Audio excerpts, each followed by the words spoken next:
En el nombre del Padre, y del Hijo, y del Espíritu Santo. Amén. Muy buenos días. Hoy es martes 31 de octubre del 2023. Estamos en la 30ª semana del tiempo ordinario. El Señor esté con ustedes. Lectura del Santo Evangelio según San Lucas. Gloria a ti, Señor. En aquel tiempo decía Jesús: ¿a qué se parece el reino de Dios? ¿A qué lo compararé? Se parece a un grano de mostaza que un hombre toma y siembra en su huerto. Crece, se hace un arbusto y los pájaros anidan en sus ramas. Y añadió: ¿a qué compararé el reino de Dios? Se parece a la levadura que una mujer toma y mete en 3 medidas de harina hasta que todo fermenta. Palabra del Señor. Gloria a ti, Señor Jesús. Estas parábolas que hemos escuchado son las famosas parábolas del reino de Dios. ¿A qué compararemos el reino de Dios? Son varias. Hoy nos propone 2. En primer lugar, dice que se parece a un grano de mostaza, el reino de Dios. No la palabra de Dios, el reino de Dios. Dice que es como el grano de mostaza, pienso que ustedes lo conocen, ya lo hemos dicho, en algunas ocasiones lo hemos mostrado, el grano de mostaza muy pequeño, como la cabeza de un alfiler.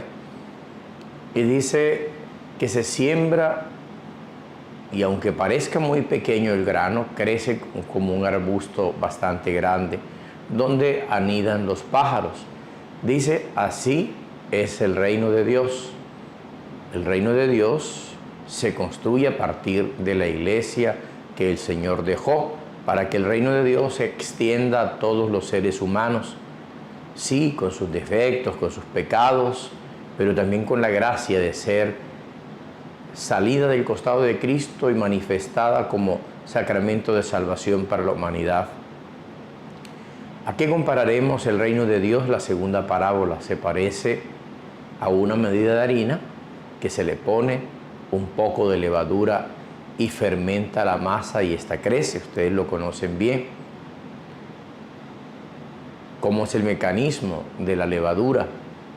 Así se compara el reino de Dios, estas 2 parábolas hermosas, para manifestarnos entonces que el reino de Dios ha llegado ya, que el reino de Dios se ha manifestado, que el reino de Dios está presente entre nosotros, que el reino de Dios se extiende en la medida que usted, como católico, como cristiano, lo hace próspero, lo hace germinar y lo lleva a otros que por dificultades de la vida no han podido entrar en esa gracia de recibir el reino de Dios como cristianos, como hijos de Dios.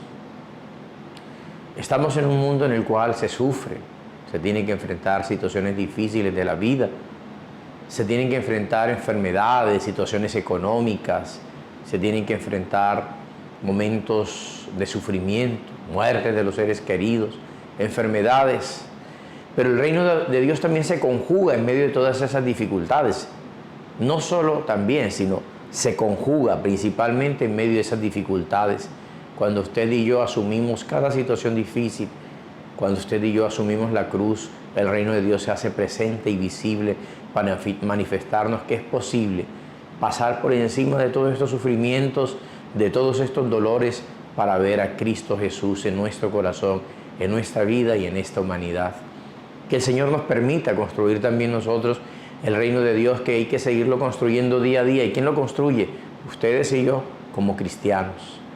Pidámosle al Señor eso. Señor, ayúdanos a construir el reino de Dios en el mundo, para que el mundo crea que Jesucristo ha venido, ha sido enviado por el Padre, y que nosotros somos frutos de ese amor del Padre y del Hijo, que ha resultado, de ese fruto, el resultado es la iglesia a la cual usted y yo pertenecemos.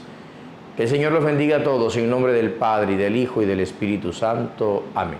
Feliz día para todos.